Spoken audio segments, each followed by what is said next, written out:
Hello guys, it's me home ഷോപ്പിയൻ. നമ്മൾ ഇന്നത്തെ വീഡിയോ എന്ന് പറഞ്ഞാൽ കഴിഞ്ഞ വീഡിയോ ഞാൻ പറഞ്ഞിട്ടുണ്ട്, നമ്മൾ വണ്ടി വീട്ടിൽ നിന്ന് സർവീസ് ചെയ്യാൻ പോവുകയാണ്. അപ്പോൾ അതിനുവേണ്ടി വാങ്ങിച്ച പീരിയഡ് സർവീസിന് ആവശ്യമായിട്ടുള്ള സാധനങ്ങൾ വാങ്ങിക്കാൻ പോയ എക്സ്പീരിയൻസും കാര്യങ്ങളെല്ലാം ഞാൻ ഒരു വീഡിയോ ചെയ്തിട്ടുണ്ട്. അതിൻ്റെ ലിങ്ക് കണ്ടിട്ടില്ലാത്തവർക്ക് വേണ്ടിയിട്ട് ഡിസ്ക്രിപ്ഷൻ ബോക്സിൽ കൊടുത്തിരിക്കാം. അപ്പോൾ ഇന്നത്തെ വീഡിയോ നമുക്ക് മെയിനായിട്ട് വീട്ടിൽ നിന്ന് എങ്ങനെയൊക്കെ നമുക്ക് സർവീസ് ചെയ്യാം. മെയിനായിട്ട് നമുക്ക് വേറെ ഒന്നും മാറായിട്ട് നമുക്ക് പീരിയഡ് സർവീസ് മാറേണ്ട ഓയിൽ ചേഞ്ച്, ഫിൽറ്റർ കാര്യങ്ങൾ ചേഞ്ച്, പിന്നെ സ്പാർക്ക് പ്ലഗ്, ഇത്രയാണ് നമ്മൾ മാറാൻ പോകുന്നത്.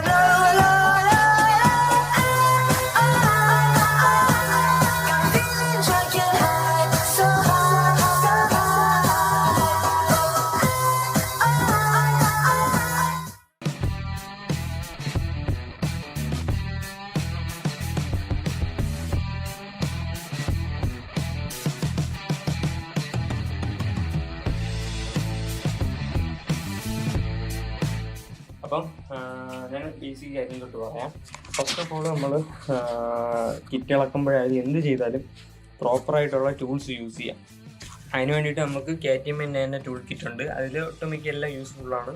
പ്രോപ്പറായിട്ടുള്ള ടൂൾസ് വേണം, ഇല്ലെങ്കിൽ നമ്മൾ ഈ നട്ടൊക്കെ ഡാമേജ് ആവാൻ ചാൻസ് ഉണ്ട്. അഥവാ ടൂൾസ് കിട്ടിയില്ലെങ്കിൽ നമ്മളൊരു ടൂൾ സെറ്റ് വാങ്ങുകയോ അല്ലെങ്കിൽ വാങ്ങിച്ചു വെച്ചാൽ നമുക്ക് പിന്നെ ഉപകാരപ്പെടും ഓരോ കാര്യങ്ങൾക്ക്. പിന്നെ ഇങ്ങനെ സ്വന്തമായിട്ടൊക്കെ ചെയ്യുന്നവർക്ക് ഒരു ടൂൾ കിറ്റ് വാങ്ങുന്നതായിരിക്കും നല്ലത്. അല്ലെങ്കിൽ നമുക്ക് അത്യാവശ്യം വേണ്ടത് നമ്മൾ വർക്ക്ഷോപ്പിലേക്ക് ചോദിച്ചു കഴിഞ്ഞാൽ അവർ ചിലപ്പം കുറച്ച് നേരത്തേക്ക് തരും. അങ്ങനെ കളക്ട് ചെയ്താലും മതി. സർവീസിന് മാറാൻ പോകുന്ന സാധനങ്ങളെന്ന് പറഞ്ഞാൽ നമ്മൾ എൻജിൻ ഓയിൽ, ഇത് ഡീറ്റെയിൽ ആയിട്ട് ഞാൻ കഴിഞ്ഞ വീഡിയോയിൽ പറഞ്ഞിട്ടുണ്ട്. അതായത് 7100 20W50 എന്ന് പറയുന്ന സിന്തറ്റിക് ഓയിലാണ്. 1.5 ലിറ്റർ. ഇതിൻ്റെ പ്രൈസ് വന്നിട്ട് 1205 നമുക്ക് 1150 ഷോറൂമിൽ നിന്ന് കിട്ടിയത്. നമ്മൾ 390 വ്യത്യാസം വരും. പിന്നെ ഉള്ളതെന്ന് പറയുമ്പോൾ സ്പാർക്ക് പ്ലഗ് വന്നിട്ട് 174 രൂപ. പിന്നെ നമ്മളെ ഇത് ഫിൽറ്റർ ഐറ്റംസ് എല്ലാം കൂടെ 470 രൂപ. ഫിൽറ്റർ നമ്മൾ ഓപ്പൺ ചെയ്ത് കഴിഞ്ഞാൽ കാണാൻ പറ്റും നമ്മളെ ഫ്യൂൽ ഫിൽറ്റർ, പിന്നെ ഇതിൽ ഓയിൽ ഫിൽറ്റർ, പിന്നെ ഇത് എയർ ഫിൽറ്റർ. നമുക്ക് കിറ്റ് എല്ലാം റിമൂവ് ചെയ്യണം. കിറ്റ് രണ്ട് സൈഡിലെ കിറ്റും പിന്നെ അണ്ടർ ബില്ല് ഇത്രയും ഇളകി മാറ്റിയോ ഫസ്റ്റ്.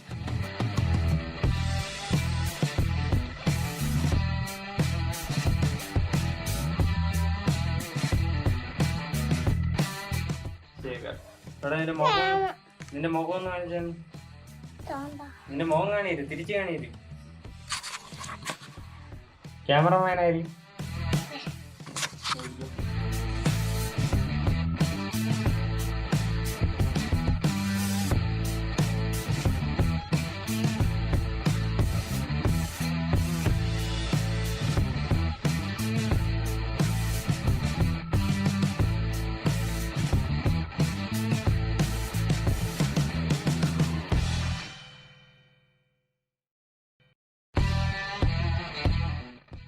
നെട്ടെല്ലാം ഒരു ബക്കറ്റിൽ എന്തെങ്കിലും ഇട്ട് വയ്ക്കണം. ഇല്ലെങ്കിലുള്ള സീൻ എന്ന് പറയുമ്പോൾ അടുത്ത് നമ്മൾ തിരിച്ച് ഫിറ്റ് ചെയ്യുന്ന സമയത്ത് നെട്ടൊക്കെ മിസ്സിങ് ആയി കഴിഞ്ഞാൽ പിന്നെ നമുക്ക് ലോക്കൽ നെട്ടൊന്നും ഇടാൻ പറ്റില്ല. പിന്നെ ആകെ മെനക്കിടണം.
ഇതാണ് പുതിയ എയർ ഫിൽറ്റർ, ഇത് പഴയ എയർ ഫിൽറ്റർ.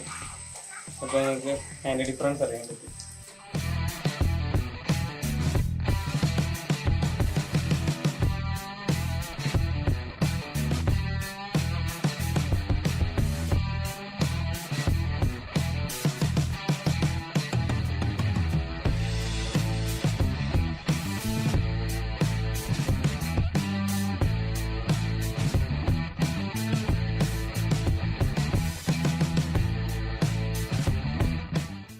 ഇതാണ് നമ്മളെ ഫ്യൂൽ ഫിൽറ്റർ. ഇത് പുതിയത്, ഇത് പഴയത്. ഈ ഒരു നമ്മളെ ഫ്യൂൽ ഫിൽറ്റർ വയ്ക്കുമ്പോൾ ഏറ്റവും കൂടുതൽ ശ്രദ്ധിക്കേണ്ടതെന്ന് പറയുമ്പോൾ നമ്മൾ വയ്ക്കുന്നത് തിരിഞ്ഞു പോകുമല്ലോ, അതെപ്പോഴും ശ്രദ്ധിച്ചോണം.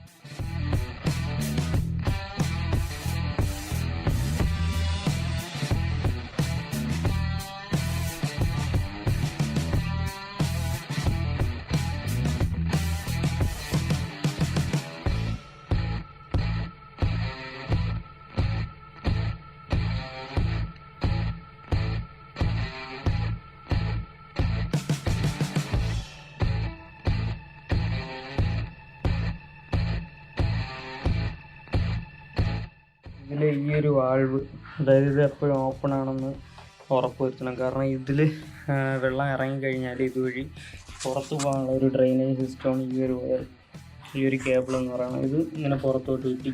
അപ്പോൾ അത് അടഞ്ഞിരുന്ന് കഴിഞ്ഞാൽ നമ്മുടെ ടാങ്കിൻ്റെ അകത്ത് വെള്ളം ഇറങ്ങും. അത് എപ്പോഴും ഒന്ന് ശ്രദ്ധിക്കുക.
അപ്പോൾ രാവിലെയായി. ഇന്നലെ ഇരുട്ടിയോണ്ടാണ് പിന്നെ ബാക്കി വീഡിയോസ് എടുക്കാത്ത. ഇന്നലെ തന്നെ കൊണ്ട് എല്ലാ പരിപാടിയും കഴിഞ്ഞ്. പിന്നെ സ്പാർക്ക് പ്ലഗ് മാത്രം മാറിയില്ല. മെയിൻ കാര്യം ഇപ്പം മിസ്സിങ്ങും കാര്യങ്ങളൊന്നും ഇല്ല. അതുകൊണ്ടും പിന്നെ നമുക്കിപ്പം അതിൻ്റെ അകത്ത് ഇറക്കാൻ ഒരു സൈസ് ടൂളുണ്ട്, അത് എൻ്റെ കയ്യിലില്ല. അതുകൊണ്ട് പിന്നെ മാറിയില്ല. മെയിൻ കാരണം ഇപ്പം അത് അത്യാവശ്യം മാറേണ്ട ആവശ്യമില്ല, വേറെ മിസ്സിങ്ങും കാര്യങ്ങളൊന്നും ഇല്ല. അതുകൊണ്ട് സാധനം വെച്ചിട്ടുണ്ട്. അടുത്ത് നമുക്ക് ചെയ്യാനുള്ളതെന്ന് പറയുമ്പോൾ അടുത്ത് കിലോമീറ്റർ റീസെറ്റ് ചെയ്യണം. അതായത് അടുത്തിനി സർവീസിനുള്ള 7500 കിലോമീറ്റർ റീസെറ്റ് ചെയ്യുക. അതിന് വേണ്ടിയിട്ട് നമ്മൾ ആദ്യം ഓഡോമീറ്റർ ആക്കുക. എന്നിട്ട് ഇതിൽ നമ്മൾ ആ ഒരു ഡിസ്പ്ലേ എടുത്ത് വയ്ക്കുക. ഇതാണത്. അതായത് 678 കിലോമീറ്ററിന് എനിക്ക് പെൻഡിങ് ഉണ്ടായിരുന്നു. എന്നിട്ട് നമ്മൾ ഒരു 40 സെക്കൻഡ് ലോങ് പ്രസ് ചെയ്ത് വെച്ചിരിക്കുക.